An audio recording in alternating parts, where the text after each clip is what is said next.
Now Warren Morris. It's a deep drive down the right field line. That ball is gone! LSU wins the College World Series on a home run by Morris.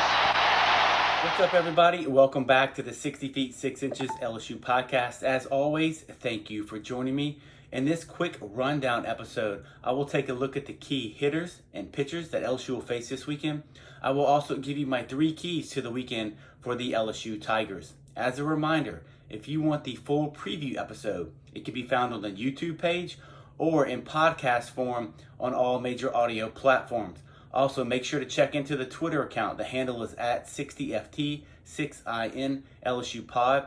Thank y'all for tuning in. All right, let's get into it. Who is going to make the Get Right, Stay Right list this weekend here on the 60 Feet 6 Inches LSU podcast? Well, my first guy, I thought about it yesterday while I was doing some work and I was traveling.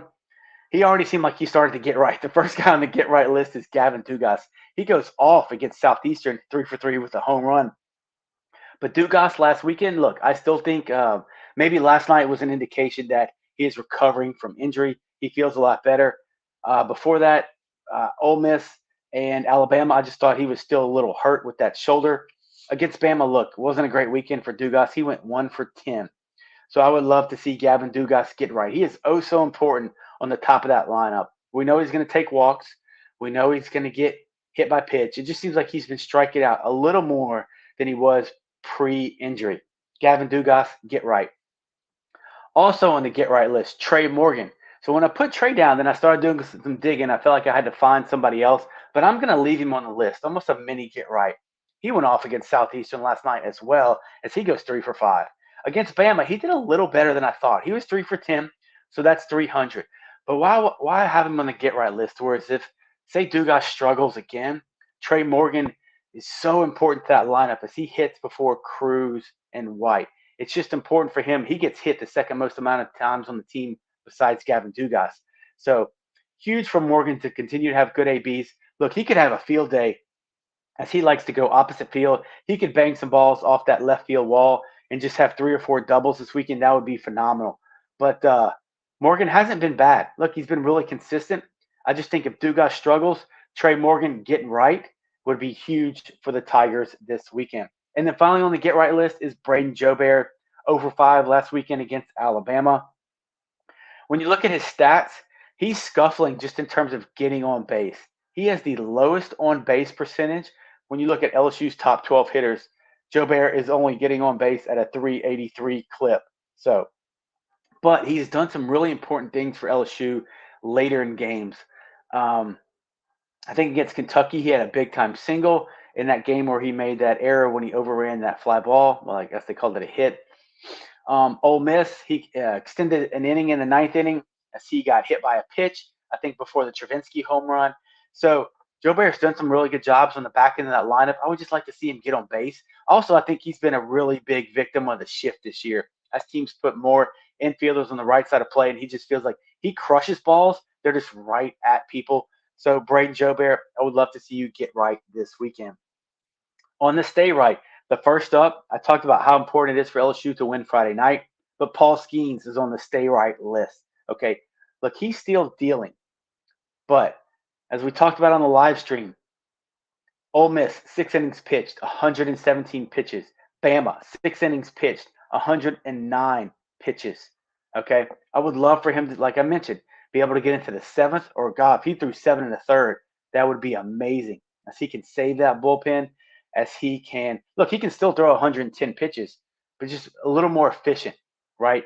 Instead of getting 0-2 and then it's 3-2, and then they foul off a couple pitches, let's go 0-2 to 1-2 to a strikeout, right? Let's do that. Let's not miss so big with the slider or some of the other pitches. Look, I know he's not trying to, and he's been amazing this year for LSU. What a pickup in the transfer portal, the best pitcher in the country, but we got to have Paul Skeens continue to stay right. Milazzo and Travinsky, they've been amazing since Brady Neal has gotten injured. Last weekend combined, those two dudes, 4 for 9 versus Bama with 6 RBIs and the massive Travinsky home run. Last night, Travinsky against Southeastern has continued to pick up where he left off against Bama. He went 1 for 3 against the Lions. I just want to continue to see the production up. Milazzo has had a great year right? You've seen him bunt. He's probably the best bunter on the team. He's going to do whatever is asked. The strikeouts are way down, singles, doubles, and then obviously Travinsky with his two-strike approach against Ole Miss and then against Alabama, hitting those two massive home runs. So, and it seems like he is full of confidence right now. So Milazzo and Travinsky, y'all continue to stay right. And then finally on the stay right list, Javen Coleman. So I think I've seen enough of Coleman to where I think they're obviously, in my opinion, they're trying to stretch him out to where he could potentially start a game in the regionals or super regional time frame. And he was big last weekend against Alabama. 2 1/3 innings pitched with 3 walks and 6 Ks. He threw 41 pitches against Alabama. So I would imagine he's going to be up to that 50 pitch mark this weekend, maybe 55. I don't know if they'll push him that far. I know you think it's only 5 pitches, but what's the point if it's only 5 more pitches? Just might as well shut it down. It's probably not going to make that big of a difference. But I would love to continue to see Javen Coleman stay right. I think if he follows Ty Floyd, I like that combination, right? Floyd's going to be 94 to 97 from the right, and then you bring in Coleman, who's 92 to 95, and that slider continues to get better. He could be massive for LSU down the stretch. So get right. Dugas, Morgan, and Jobert. Stay right. Skeens, the catchers, Milazzo and Travinsky, and then finally Javen Coleman. All right, wrapping up here on the 60 feet 6 inches LSU pod, as it's time for my series prediction versus the Auburn Tigers. I know they had a great weekend last weekend against South Carolina, and that's awesome. Everybody can have a great weekend, right? Just as Georgia, as they swept Arkansas a couple weekends ago, but then they go to Ole Miss and they can't get it done. And then off the back of that sweep, Arkansas sweeps A&M, okay? So one weekend doesn't mean you're there. It doesn't mean you're amazing, right?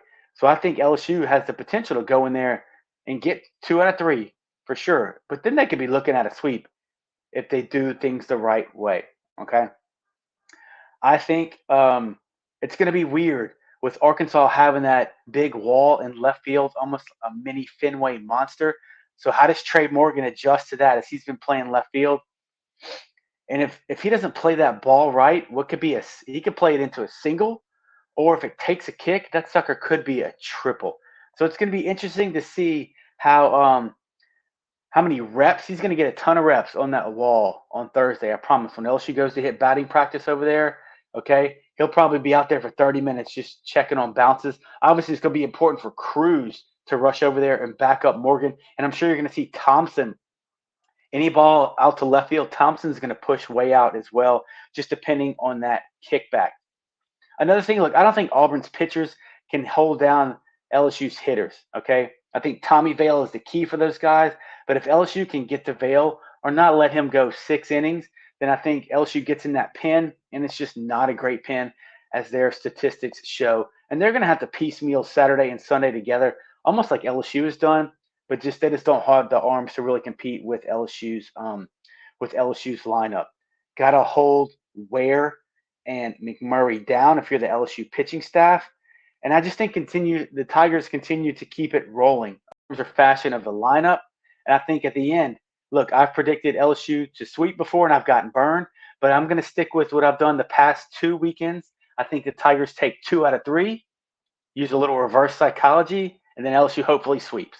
But I'm calling for a 2 out of 3 for LSU, the good Tigers, to take 2 out of 3 on the road in the Plains against the bad Tigers.